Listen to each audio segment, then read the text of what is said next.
En formation au Kerala du 6 mars au 4 avril 2020, auprès du Swami Sarvatma Mitra, je suis rentrée avec l'ambivalente sensation d'avoir appris beaucoup et d'avoir encore beaucoup plus à apprendre. Curieuse donc, et surtout brûlant d'impatience de partager mes découvertes en accompagnant sur le chemin du yoga toute personne qui en ressent le désir et qui souhaite se découvrir pour agir dans le monde consciente de ce qu'elle a à y apporter. La formation s'est déroulée à Maitri Mandir, un lieu magnifique en pleine nature kéralaise. Un centre ayurvédique empreint d'une grande sérénité où j'ai rencontré des personnes partageant la passion du yoga et l'envie de le transmettre. Nous y avons reçu l'enseignement des textes fondateurs du yoga ainsi que de nombreux enseignements pratiques et des apports sur la philosophie hindouiste ainsi que sur l'ayurveda. Méditation, yoga, enseignement ont rythmé notre vie selon un rituel intense de 6 heures du matin jusqu'à 21h30 le soir, dans la joie de l'apprentissage et du partage. Confinés du début à la fin de la formation en raison de l'épidémie, soumis à l'incertaine évolution de cette situation inédite, nous avons été mis en situation de ne pas nous laisser gagner par la peur et de rester présents et ouverts aux enseignements et à la chance qui nous était offerte de progresser ensemble sur ce chemin qu'est le yoga. L'orientation tantrique donnée par Sarvatma à son enseignement nous incite à être dans l'action pour contribuer à l'harmonie universelle. L'intitulé de la formation Gaia Heiler, guérisseur de la Terre, nous propose, au travers du yoga, d'agir pour la planète et nous rappelle que le yoga se pratique surtout en dehors du tapis.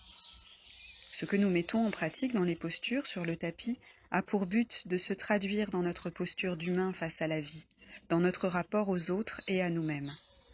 Jouer le rôle qui est le nôtre, pour le bien de tous, dans le respect de la vie et de notre environnement.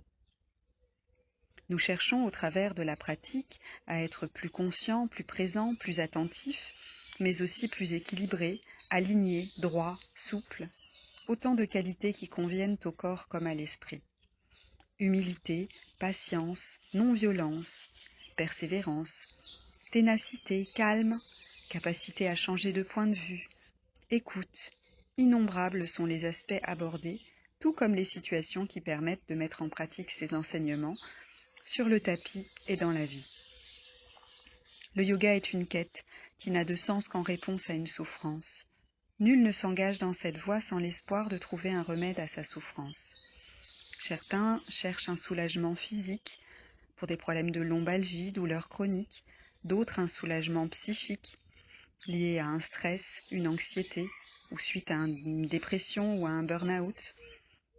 D'autres enfin cherchent à donner du sens à leur vie au travers de la spiritualité. C'est cette quête qui donne son sens à la pratique.